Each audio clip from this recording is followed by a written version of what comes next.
Hello and welcome to today's podcast, Behind the Numbers, the podcast that seeks the personalities in the finance and technology industry. So before I dive into my special guest, I'd like to remind you that today's podcast is brought to you by Kinetic Core AI. Kinetic Core AI are a company that help finance, accountants and tax firms grow their profits and revenue within 12 months.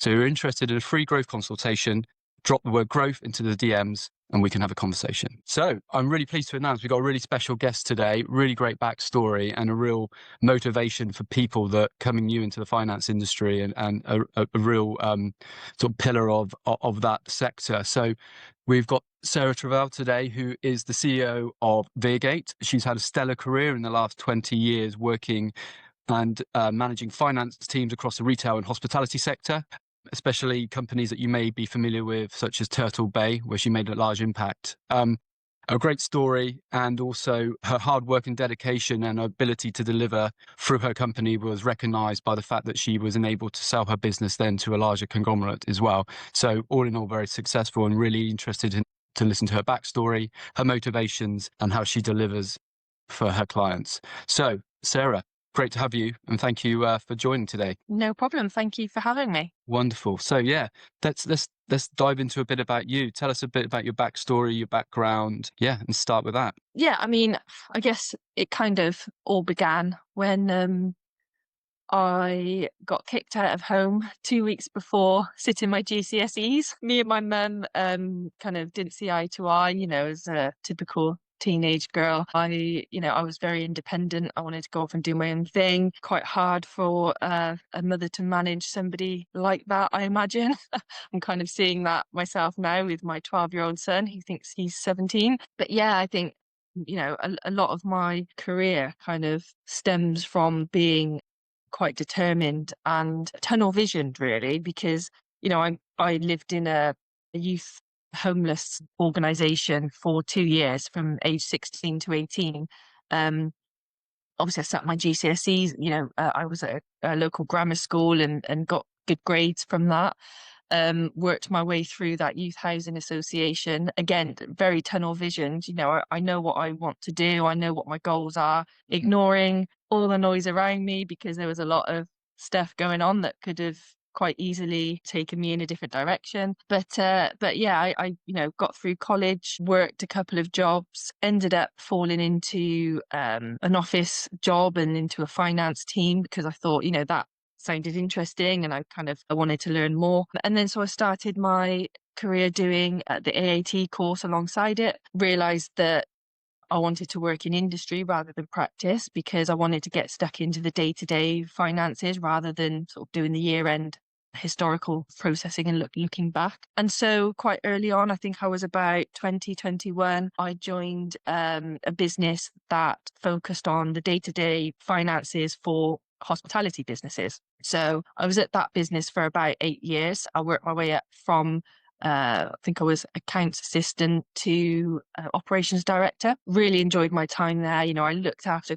a lot of hospitality businesses, pub chains, restaurant chains, hotels. I met a whole range of people and business owners and directors and private equity firms and my boss there at the time, he was brilliant. He was the founder of the business. Get on really well with him now still. And he gave me so many opportunities. I'm forever grateful for that because he kind of let me, get stuck in and work my way up.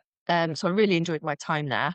And then it came to a point where I had two big clients that wouldn't let me delegate them to anyone else in the team. One being Vapiano, which is an Italian restaurant chain, and they've got restaurants all over. The head office is in Germany, but they've got UK restaurants. And I looked after their American restaurants as well. And Turtle Bay Restaurants was the second one. Now I looked after Turtle Bay from when it had no restaurants back in 2010 when we set the company up on Companies House. And I looked after it all the way through. I think in 2015 there was about 26 restaurants. So it's quite a quick growth for them. And it was very organised. We were rolling out restaurants, one every 4 weeks at one point, on average, which sounds crazy, but because it was so organised and had a great team, it was really enjoyable. the founder of the business had said to me, look, we're kind of outgrowing the outsourced finance function model. So, can you come in-house and create an internal finance team? And so I took that opportunity. I think there was a couple of frustrations with where I was as operations director. There was a few things that we weren't doing as a business that I wasn't unfortunately able to influence. It was things like, moving certain systems to the cloud or getting on board with these systems that were talking to each other, linking the till system to the accounting system to get the sales integrated and payroll and all of that to get quicker reports out to clients. Like we weren't moving with the times and there was nothing I could really do about it. So when Turtle Bay offered me that opportunity to go over and create their finance function, I jumped at the chance. It was a great opportunity for me, and I really enjoyed it. So I set up the finance function there, recruited the team, set up all the systems and processes. It took about a year to get all of that kind of into a really good place. And then I realized that I didn't want to go the next step on the ladder, which was becoming the FD of that business. Then I was financial controller there. And the FD wanted me to start taking on some of his role so that he could then move on to, I think it was COO, something like that. And I realized then that, actually that's not the next step that I want to do. And the FD said to me, well, what do you want to do? And I said, let me go away and have a think about that because it's kind of stumped me really. So I went away and had a think, and I realized actually my son was due to start school the following year. And I thought, you know what, poor kid's been in nursery since he was 3 months old, because I enjoyed my job so much, and I was really keen to get stepped back in. So I thought I'll make a change now and I'll drop him off at school and pick him up and, do all of that. So I made that change and I set up Virgate with the intention of it pretty much just being me doing consultancy work to finance teams and maybe a bit of local bookkeeping, because I had lots of friends and family that wanted me to help them out. But then even before I'd finished my handover to my replacement at Turtle Bay, I had picked up so much work along the way that I had to get a team, an office, and it just kind of snowballed from there really. I think it's testament to where I'd worked so hard before, and I'd really given a good impression to the clients I'd worked with. That's where, they then reached back out to me when I was setting up on my own and said, look, I've got this investment in this restaurant business. They're struggling with their finance function. Can you go and check it out and do a bit of consultancy and help them out, point them in the right direction? And so it was that faith in me that, kind of really helped build the business really, because I knew what I was doing. I knew exactly, how to help these businesses. I remember being on the train back from London one day thinking, right, okay, picked up this work. Now I need a team and an office and all these systems put in place. And so I just made a list and I just cracked on with it, and now we've got a huge office and, massive team, and got to the point where, all that was sort of 2016, 2017. We're in 2025 and I sold the business last year to a huge global business who are amazingly supportive, helping us to grow. Anything we need, they say, what do you need? And we say, oh, can we just borrow your marketing department or your IT department and the legal team? And, it's great to have all that support all around us to help us to grow and to provide a great client experience really, and making sure that we're providing a quality service. So we're in a really good place now, and we've got the right backers, definitely. Excellent. So your journey through Turtle Bay, has that really set you in good stead to be, being able to build a finance team and a function and shape it in the way that you wanted to with the right technology?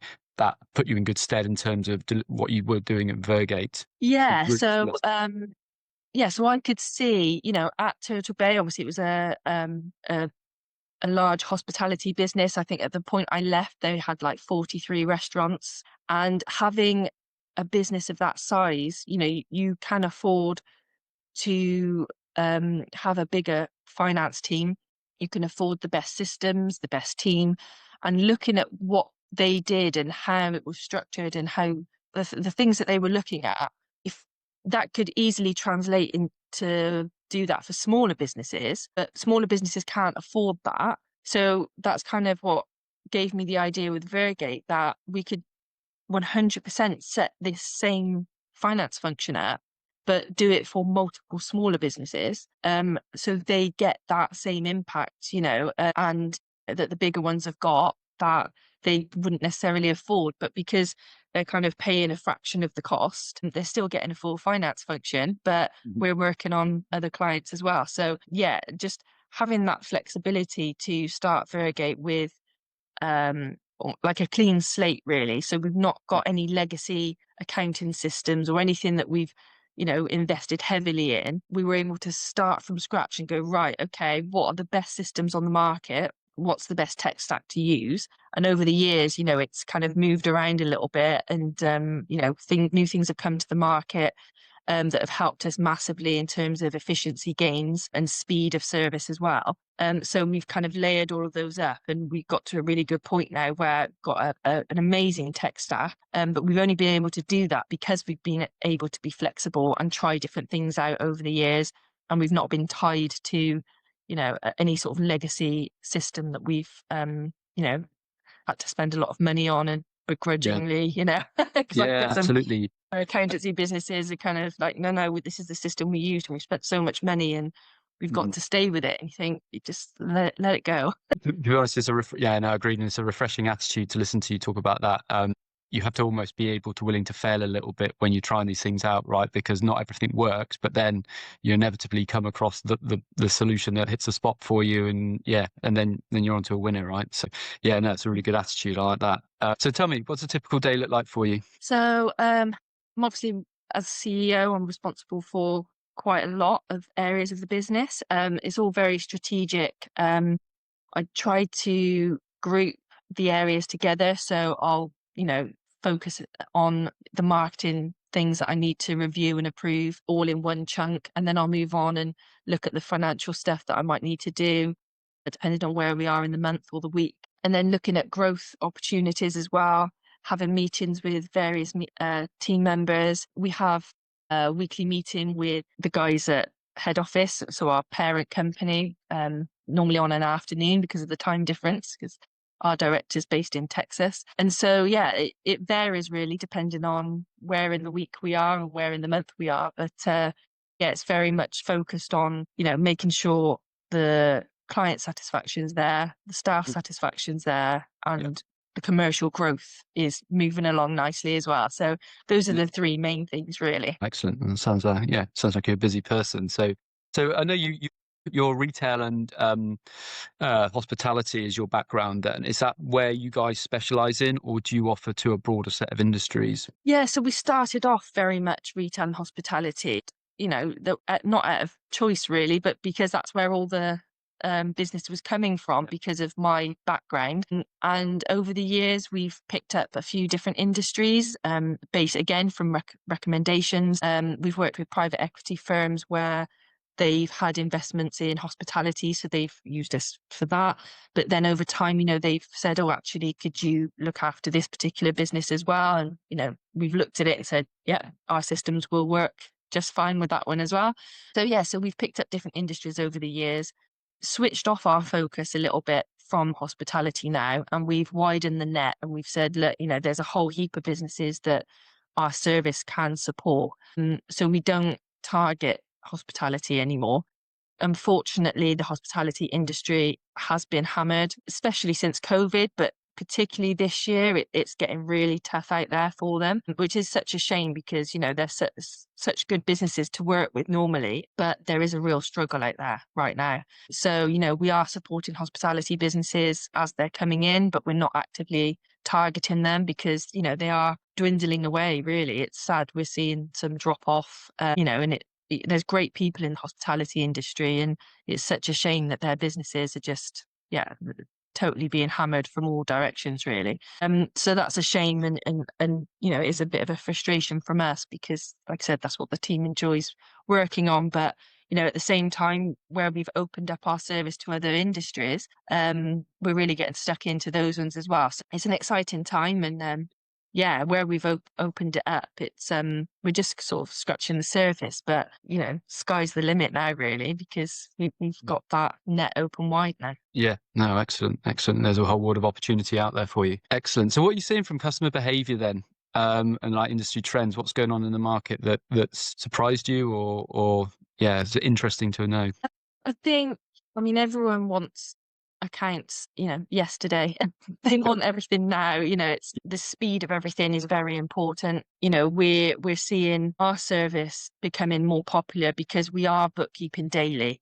We're on all clients' accounts every single day, whether it's running a payment run, we're processing invoices. We've got all different sub teams working on clients on a daily basis. So there's a lot going on. Whereas, typically businesses might update their accounts on a monthly or a quarterly or, maybe a weekly basis, but it's not enough. You want to make sure everything's up to date all the time. And, especially if cash is tight for a business, they want to see, well, how much do I owe to my creditors? How much do the customers owe to us? And if the bookkeeping's not being done every single day, the business owners or directors, they're going to be looking at the accounts and they're not going to know if it's accurate because they're not going to know if it's up to date or not, and then they might make the wrong decisions, and there's huge knock-on effects to that. So the real-time numbers is huge, and that's what businesses want. The way that the industry is going to enable that even further is using automations and AI. We've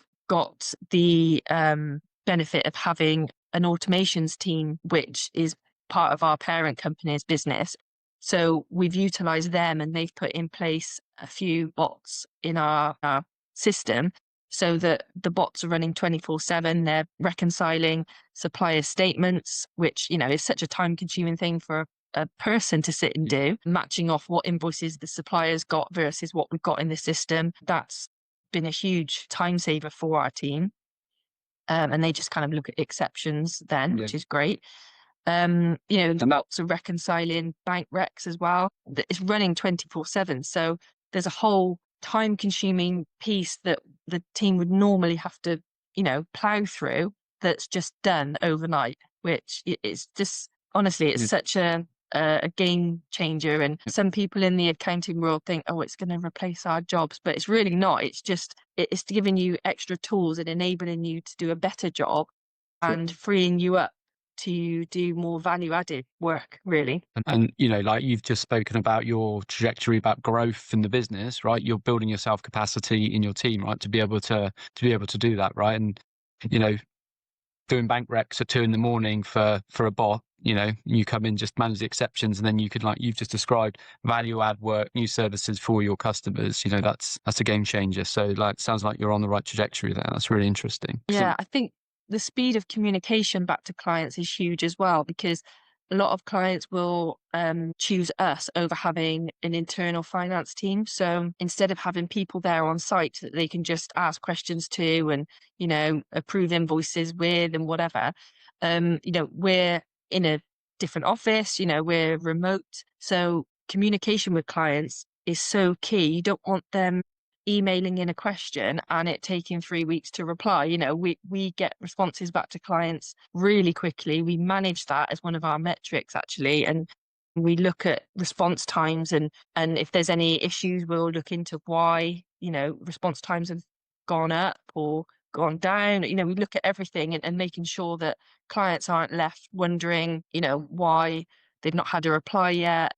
We say to the team, if a client's emailed you in a really busy period, drop them an email back to say, got your email, I'll get back to you, close of play Thursday or whatever. Just manage expectations. They know you've got the email. They're not sat there wondering whether they've gone to spam or something. But just that client communication piece is just a really big thing now, really big. And we've got, a great UK team here that are working with our clients on a daily basis and, pick up the phone and, they're there. Yeah, it's really key. And, since COVID, the face-to-face visits have become a bit less as well because everything's gone to Teams calls.